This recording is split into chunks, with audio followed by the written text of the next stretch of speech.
ध्यान दीजिए दोस्तों, क्या आपने कभी सोचा है कि हमारे समुद्र कितने खूबसूरत होते हैं? उनकी विशालता और गहराई हमें एक अलग ही दुनिया में ले जाती है।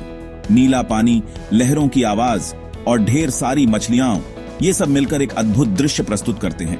समुद्र की गहराई में छिपी हुई विविधता और सुंदरता हमें मंत्रमुग्ध कर देती है। लेकिन अब वो पहले जैसे साफ नहीं रहे। प्रदूषण ने हमारे समुद्रों की सुंदरता को धूमिल कर दिया है। आज हम बात करेंगे समुद्र प्रदूषण के बारे में, जो एक गंभीर समस्या बन चुकी है। समुद्र में हर साल लाखों टन प्लास्टिक और कचरा फेंका जाता है। यह कचरा समुद्र की सतह पर तैरता रहता है और धीरे धीरे समुद्र की गहराई में चला जाता है। यह कचरा सिर्फ हमारे समुद्रों को नहीं, बल्कि उसमें रहने वाले जीवों को भी नुकसान पहुंचाता है। मछलियां, कछुए और अन्य समुद्री जीव इस कचरे में फंस जाते हैं और उनकी जान को खतरा होता है। प्लास्टिक की बोतलें, थैलियां और कई तरह के कचरे समुद्र में मिलकर उसे दूषित कर देते हैं। यह प्रदूषण समुद्री जीवन के लिए बेहद हानिकारक है। क्या आपको पता है कि समुद्र में प्लास्टिक का एक टुकड़ा टूटकर छोटे छोटे माइक्रोप्लास्टिक में बदल जाता है? ये माइक्रोप्लास्टिक समुद्री जीवों के शरीर में प्रवेश कर जाते हैं। ये माइक्रोप्लास्टिक मछलियों द्वारा खा लिया जाता है और फिर ये हमारे खाने में भी पहुंच सकता है। इस प्रकार यह प्रदूषण हमारे स्वास्थ्य के लिए भी खतरा बन जाता है। समुद्र प्रदूषण का एक और बड़ा कारण है ऑयल स्पिल। जब तेल समुद्र में फैलता है तो उससे समुद्री जीवों और पौधों को भारी नुकसान होता है। तेल समुद्र की सतह पर एक परत बना लेता है, जिससे समुद्री जीव सांस नहीं ले पाते और उनकी मृत्यु हो जाती है।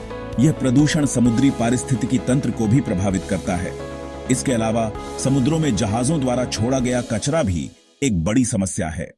जहाजों से निकलने वाला कचरा समुद्र में मिलकर उसे और भी प्रदूषित कर देता है।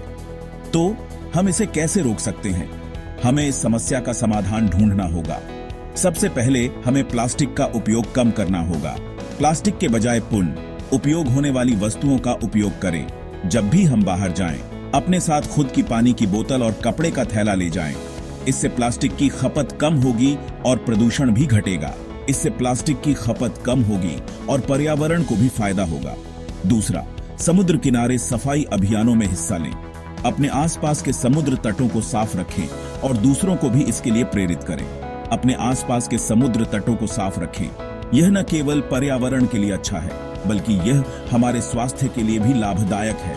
सरकारों को भी सख्त कदम उठाने चाहिए। सख्त कानून बनाए जाएं और उनका पालन किया जाए। सख्त कानून बनाए जाएं और उनका पालन किया जाए। इससे प्रदूषण को रोकने में मदद मिलेगी। और हाँ, हमें अपनी सोच बदलनी होगी।